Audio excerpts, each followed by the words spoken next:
afternoon. It's Tuesday, 7 o'clock at night. And I say good afternoon because still daylight. It's Tuesday, Channel 95, 7 o'clock at night. We are back with one more show of the neighborhood news. We'd like to remind you that our Portuguese show called Amigos will be here on the air on this channel tomorrow at 8 o'clock at night. If you're watching this show and it's not a Tuesday night, it's because you're watching a repeat show. So please come back next Tuesday night and we will have a new show for you. Today we're gonna go back to, not to politics, but go back to City Hall, and we're gonna be talking about elections. And from that department, my guest today is Elizabeth Camara. Thank you, Liz, for accepting my invitation to be and spending half an hour here with me. You're welcome. Glad to be here. One thing that I would like to talk to Elizabeth is time for the census. And it's one thing that it's very important for our community to participate, because it's depending on the census that the city gets some funds, some help from the state. So I want to ask, and I hope that we can answer some questions that it's people out there that still have a few questions about the census, and we're gonna be able to at least talk about them. The form, Liz did the favor to bring it. You probably already received it at your house. This is the census form, which usually comes your name, and if you registered to vote, we'll mention the party that you registered. And if you have animals home, like dogs, we'll mention the last column here, will mention many dogs you have at the house. One thing that usually I got a lot of questions about, and that's the reason that I went into the office and see her, is nationality here. A lot of people are afraid of returning this document because they're not legal in the country. So they're afraid to return it because of this question right here, if they are legal or not. But one thing that we want to for sure answer is this has nothing to do with immigration, right, Elizabeth? No. The census is taken because it's a good way for the city when they're applying for grants. They can apply for state grants, federal grants. Even when applying for college, sometimes they need proof of residency, so they come back to our office to get a letter from us saying that they are on the census, they are a current resident of Fall River. They also, when taking the census and they apply for grants, it's to get aid for different programs. It's a way to distribute funds, Faith for Health programs, veterans, education, senior citizens, and then job training, school lunch programs. So it's a good way, people should answer. It is mandated by the state that we send it out every year. And so we follow the law, we send it out, and if for some reason you didn't receive a form, we can send one to you. Just give us a call and we'll send it to you. Also, of course, the jury commission will use what we have down as census. Doesn't mean you're going to get called, but they always do a potential list which contains thousands of names. So it's just you're picked at random on that list. One thing that I would like to mention is, I know cases, different cases that, and we had a chance to talk about this, is if we're going back 20 years ago, a person that goes to the motor vehicles and has the drive license, back, I'm saying 20 years ago, they were not required to have the Social Security number. Right, that's right.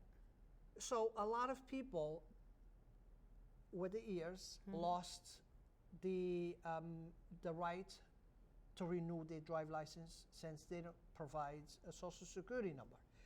But back then, 20 years ago, they used to check in if they want to vote, if Right. they want to register to vote. Which they still do ask. What they still do It will ask. be on the form at the registry, do you want to register to vote? So with the years and the laws changing, one thing that then changed was the fact they still registered and they don't have a drive license. Right. Okay, so put your office in a kind of a situation. Well, I guess yes and no. When you go to the registry, they should be asking you, because on the form it will say, do you wish to register to vote? Of course, a lot of people are already registered voters, so they don't need to do it again, but they can change their address if they've moved, or maybe they've changed their name, and that's why they're at the registry. So they also can do it there for our office. But as far as like giving your Social Security number, it was the last 4 digits. You also can give, instead of the 4-digit number, your Mass license. It's a Massachusetts license is what you need. If you don't have it, we're just marking when we register that person, no, they didn't provide us with either number. They still can register to vote, but when they go to the polls to vote, they have to show ID. If their name doesn't show up anywhere else in Massachusetts, they will have to show ID. So that really will kill the idea of illegal people voting if they have to show. Well, you have to be a citizen Exactly. to be a voter.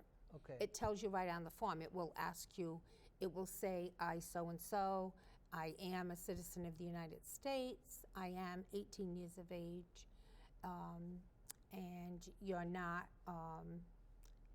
down as a felon, currently as a felon, you're signing that. We don't ask the question. We're not supposed to be asking, because it does say it on the form. They're checking it off. They're signing their name. So That those numbers or those names that they pick, like you just said, for jury duty. So they're looking on your registry records for yes, names. they pull the for list off every year. When we do the census, they do pull the list and make a potential list of jurors.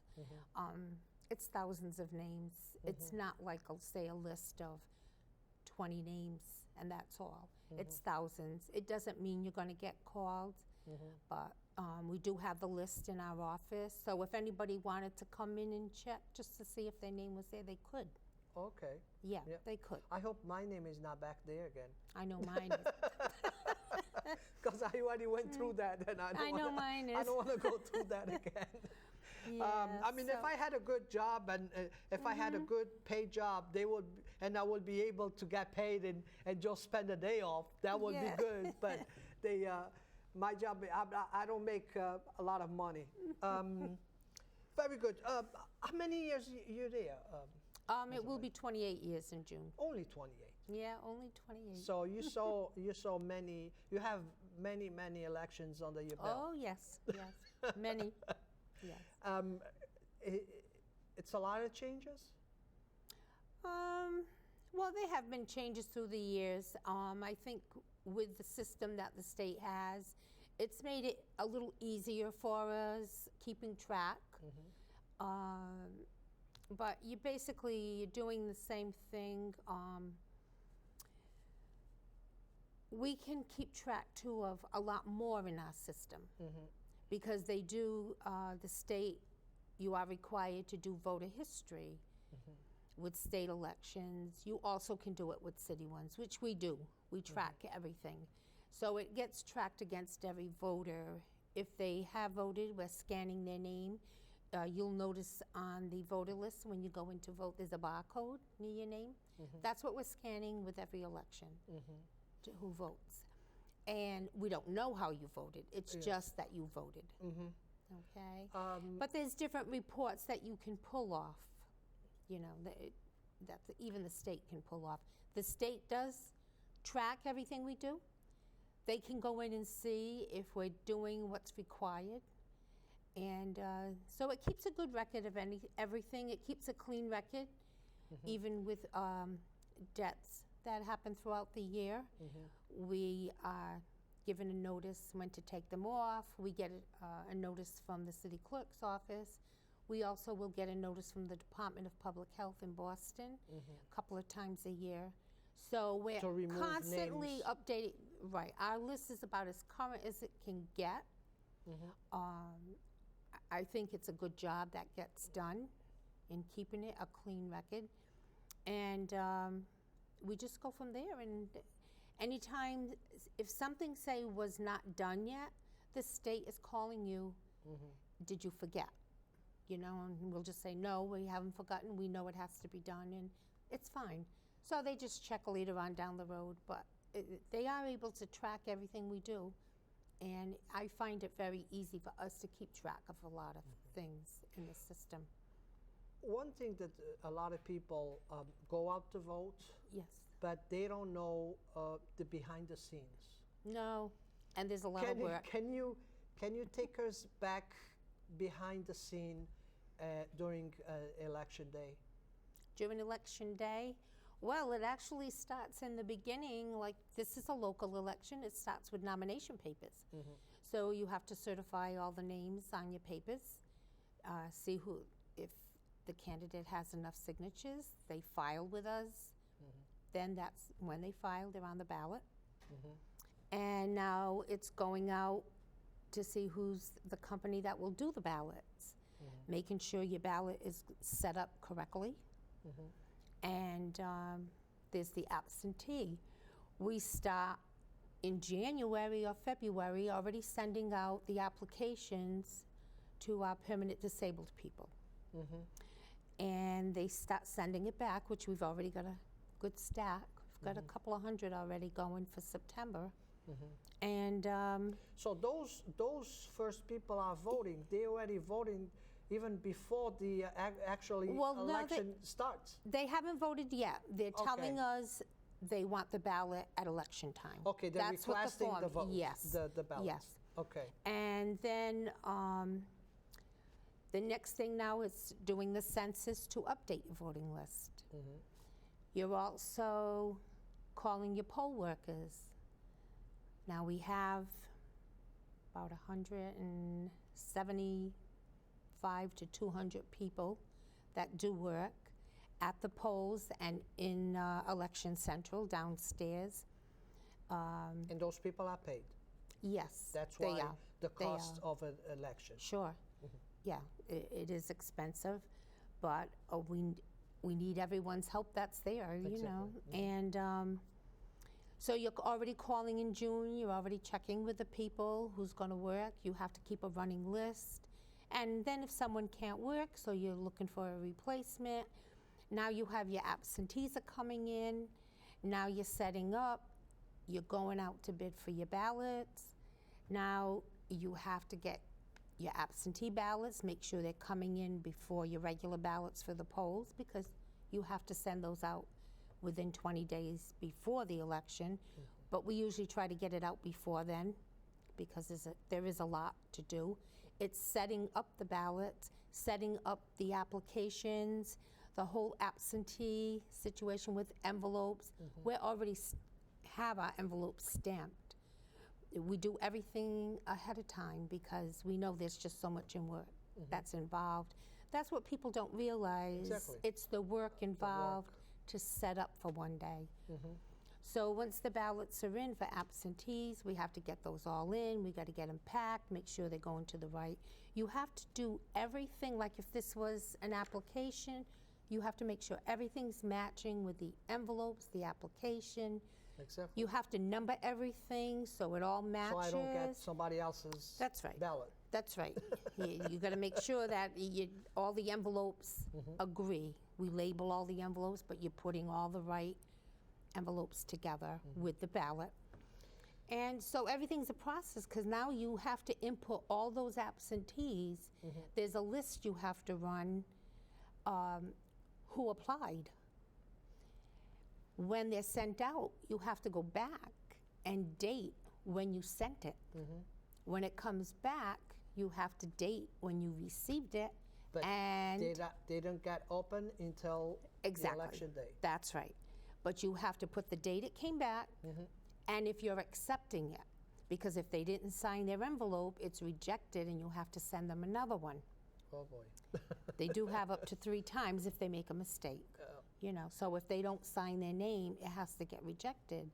So that's another process. You're sending another ballot out to the voter. So during those 8 hours that people are going into the voting place, what work is done behind? So what you are doing election day? When all right, election day, besides getting everything set up for the policemen the night before, so when they come in, they just get the ballots for that polling place and all the supplies in the machine. So I'll go around from polling place to polling place, make sure everything is okay, that everything's working. And of course, they have the phone numbers who to call if there's a situation. And in the meantime, you still have absentees coming in through the mail. So we have a girl at the office checking them in, lining them up, because you're getting everything ready for the policeman to deliver to the polls. You've already, with a big stack of absentees, waiting for every precinct for 8 o'clock in the morning. That must be done the night before. So whatever you received must be put in order for the night before election. So those envelopes that you get from now until election day are storage.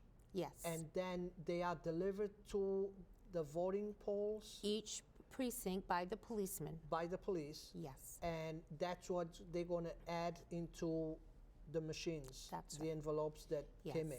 They have a report that they must fill out saying how many ballots they received. We also give them a paper that both the warden and the policeman will sign saying if we're telling them we are delivering 18 ballots at that time, they must count them, the envelopes, and make sure and sign it saying this is what they received. And those envelopes get open when they get to the polls? Yes. Or they wait for after they get the machines closed? No, during the process of voting that day. So they come in, they get open and putting... Right. And what they have to do first, they have to check in their name, check out their name as though they were there. Exactly. And we also, another thing which is behind the scenes, we have to mark in red AV next to their name. So should someone come in and try to use their name, they can't. The poll worker would see that AV, oh, they got an absentee ballot, they need to notify us. And we have to make sure, because if they've already voted, naturally they cannot vote when they go to the polls. So it's not possible for a person to vote twice? No, it's difficult. It is, because we have it marked. And sometimes a person will apply and say, I'm going to be out of town, but maybe something changed, and they ended up staying home. So they go to the polls and they'll say, oh, there's an absentee vote next to your name. And they'll say, oh, we got the ballot, but I didn't return it. Okay. They have to verify it with us. We have to check and make sure nothing got processed, because once we check it in, that's it, once you check in the ballot. But if nothing was returned to us, we will let them know, allow them to vote in the polls, mark it in your clerk's book, what happened, that no ballot was processed, you checked with us, and we let them vote at the polls. One more thing that I want to ask you, how are we doing with the machines? Well, because we always talk about the machines after the elections. yes. But then another 2 years go by, another year go by, and it's election day again, and we still have the same machines. So how are we doing with machines? They're old. They're 20 years old. We do have issues at times. Machine will go down. We have to go and switch it out. We have a few spares. But then again, even some of our originals have gone down, and now we're using machines that other cities and towns had. It was like ours, and they've given it to us, so we're using some of them. But it's still an issue. It's like keeping your fingers crossed that nothing goes wrong that day, because It's like a big trouble with an old car. yeah, true. You just Keep AAA hope, on your wallet. you just hope that nothing breaks down where they have to do a hand count, because we're always afraid of that happening. And we also had once to our memory card reader downstairs where it reads all the memory packs had broke, and we really were kind of at wit's end where we're going to get one, because not every city and town had one of those. Towns don't buy the memory pack readers because they don't have a lot of precincts. We do. But I did hit on one in Quincy. They hadn't gotten rid of their machines yet. They bought new ones. Well, they were leasing theirs at the time, and then they bought the new machines. And I said, I hope you still have your memory pack reader, because we were really in a bind. And they did. They went searching and they found it. So we're currently using the memory reader from Quincy. Wow. Yeah. I remember to see you in front of the city council with the requests. How is that request standing? Well, we haven't talked about it yet this year, so I'm hoping soon that Christmas things coming. will change. Christmas coming. Yeah, by Christmas And we it's a still little late. we still believe in Santa. Santa Claus. Yeah, but eventually we're going to have to, because we are in need of the machines. I mean, 28 years, if you go back 28 years. We had the punch card. You try different systems, right? Yes, well, of course.